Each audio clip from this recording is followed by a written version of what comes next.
دوستو، روشنی T V میں خوش آمدید۔ پاکستان نے اپنے ہمسایہ ملکوں ایران اور افغانستان کے علاوہ روس کے ساتھ بارٹر تجارت کی اجازت دے دی ہے۔ پاکستان کی وزارت تجارت نے ایک نوٹیفیکیشن کے ذریعے حکومتی کمپنیوں کے ساتھ نجی شعبے کو بھی تینوں ملکوں کے ساتھ مصنوعات کی درآمد اور برآمد کی اجازت دی ہے۔ پاکستان کی جانب سے تینوں ملکوں کے ساتھ بارٹر تجارت کی پیش رفت ایک ایسے وقت میں سامنے آئی ہے جب پاکستان معاشی مسائل سے دوچار ہے۔ ملک کے بیرونی تجارت کے شعبے میں برآمدات کے مقابلے میں درآمدات کے زیادہ حجم کی وجہ سے پاکستان تجارتی خسارے کا شکار ہے، اور یہ تجارتی خسارہ ملک میں ڈالر کی کمی کی وجہ سے ملک کے بیرونی شعبے میں ادائیگیوں میں عدم توازن کی وجہ بن رہا ہے۔ اگرچہ ایران پاکستان کا ہمسایہ ملک ہے، تاہم یہ پاکستان سے برآمد کرنے والے 20 بڑے ملکوں میں شامل نہیں ہے۔ 20 بڑے ملکوں کی جانب سے پاکستان درآمد کی جانے والی مصنوعات میں ایران کا آخری نمبر ہے، جبکہ افغانستان کی پاکستان کو درآمدات نہ ہونے کے برابر ہے۔ تاہم جن 20 ممالک کو پاکستان کی برآمدات کا بڑا حصہ جاتا ہے، ان میں افغانستان بھی شامل ہے۔ اس فہرست میں روس شامل نہیں ہے، اور نہ ہی روس سے پاکستان کی درآمدات کا حجم اتنا زیادہ ہے۔ ماہرین کے مطابق پاکستان کی ایران اور افغانستان کے ساتھ بارٹر تجارت غیر رسمی طریقے سے کافی عرصے سے ہو رہی تھی، تاہم اس کا حجم زیادہ نہیں تھا، اور اب صرف اسے ایک قانونی شکل دے دی گئی ہے۔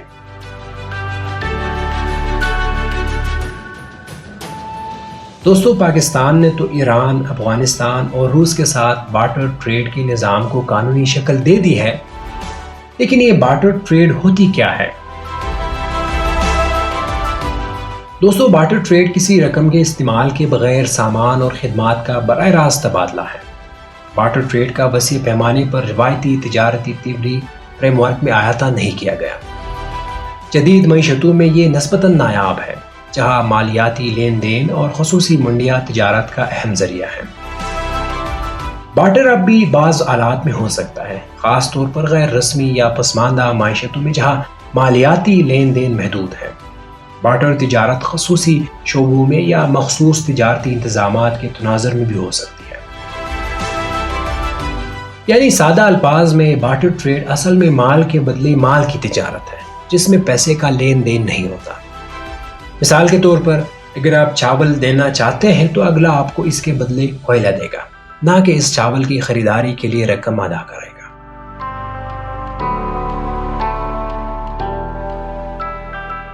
دوستو، افغانستان، ایران اور روس کے ساتھ بارٹر ٹریڈ سے ملک اور حکومت دونوں کو فائدہ ہوگا، کیونکہ پاکستان کے پاس زر مبادلہ کی کمی ہے، جس کی درآمدات کے لیے ضرورت ہوتی ہے۔ مال کے بدلے مال سے زر مبادلہ ذخائر کی بچت ہوگی، یعنی ایک تو زر مبادلہ کی بچت ہوگی تو دوسری جانب ملک کی برآمدات بھی بڑھے گی اور تجارت کے حجم میں بھی اضافہ ہوگا۔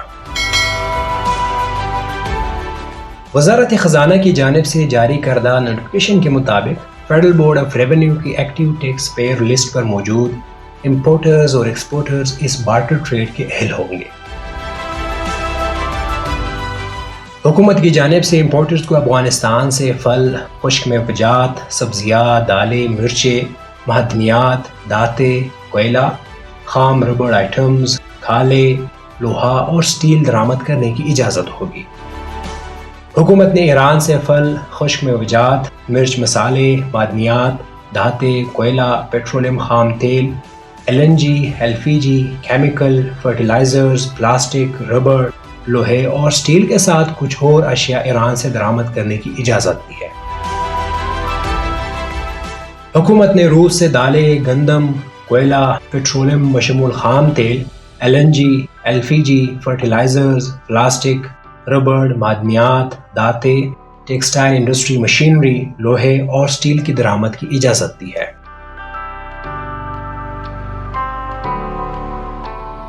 ایران اور افغانستان کی سرحد پر موجود آبادی کی جانب سے تو ایسا ہوتا آیا ہے کہ وہ محدود پیمانے پر بارٹر ٹریڈ کرتے چلے آئے ہیں، تاہم اب حکومت کی جانب سے اسے قانونی شکل دی گئی ہے۔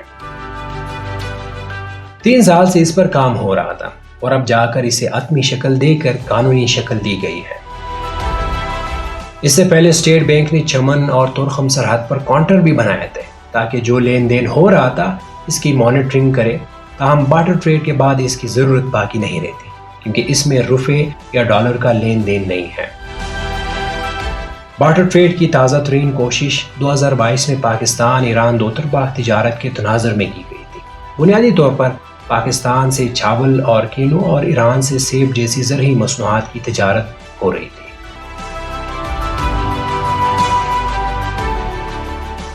دوستو اس پر کام تو کئی برسوں سے ہو رہا تھا لیکن اب جا کر حتمی شکل میں سامنے آیا ہے. وہ اس لیے کہ ملک کو زیادہ تجارت کی ضرورت ہے. تاہم جب کوئی چیز درآمد کی جاتی ہے تو اس کے لیے ڈالر کی ضرورت بھی ہوتی ہے. اس وقت پاکستان میں زر مبادلہ ذخائر کی قلت ہے. اس لیے ایسی صورتحال میں یہ بہترین انتظام ہے کہ آپ تجارت بھی کر رہے ہو اور زر مبادلہ بھی خرچ نہ ہو رہا ہو. دوستو دوسری جانب ایران پر مختلف امریکی اور بین الاقوامی پابندیوں کی وجہ سے برآمدات کے لیے لیٹر آف کریڈٹ یعنی LC کھولنا بھی ایک بڑی رکاوٹ تھی. خیال رہے کہ ادائیگی کے قابل اعتبار طریقہ کار کی عدم موجودگی اور 2010 میں امریکہ اور یورپی یونین کی طرف سے لگائی گئی بین الاقوامی پابندیاں پاکستان اور ایران کی باہمی تجارت کی راہ میں رکاوٹ بنی ہوئی ہے. ان پابندیوں نے پاکستانی بینکوں کو ایرانی بینکوں کے ساتھ کاروبار کرنے سے روک دیا تھا. LCs کھولنا جو کہ بین الاقوامی تجارتی لین دین کے لیے سب سے قابل اعتبار طریقہ ہے بھی مشکل تھا. موجودہ حالات میں پاکستان کی حکومت ملک میں زر مبادلہ کے ذخائر کی کمی کو پورا کرنے کے لیے بارٹر معاہدوں پر عمل پیرا ہے.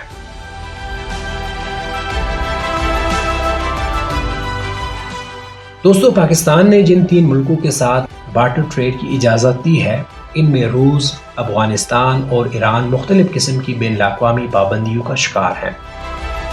افغانستان میں 2021 میں طالبان کی حکومت میں آنے کے بعد سے افغانستان پر سفارتی پابندیاں لگی ہوئی ہیں. دوسری جانب ایران پر بین الاقوامی اداروں کی جانب سے کئی سالوں سے پابندیاں عائد کی گئی ہیں. یوکرین اور روس کے درمیان جنگ کی وجہ سے روس بھی کئی بین الاقوامی پابندیوں کا شکار ہے. موجودہ تناظر میں پابندیاں بنیادی طور پر مالیاتی پہلو پر ہیں اور بارٹر ٹریڈ پابندیوں کی تلافی کے لیے کی جا رہی ہیں. اس سے قبل حکومت نے بارٹر ٹریڈ کے انعقاد کے لیے ایک فریم ورک کی منظوری دی ہے. پابندیوں کا اطلاق بینکنگ چینل اور اس میں کی جانے والی ٹرانزیکشنز پر ہوتا ہے جو بیرونی تجارت کے لیے LC کھولنے اور اس کی ادائیگی کے لیے ہوتی ہے. تاہم بارٹر ٹریڈ میں کوئی رقم نہیں ادا کی جا رہی ہے کہ جس میں بینکنگ چینل شامل ہو.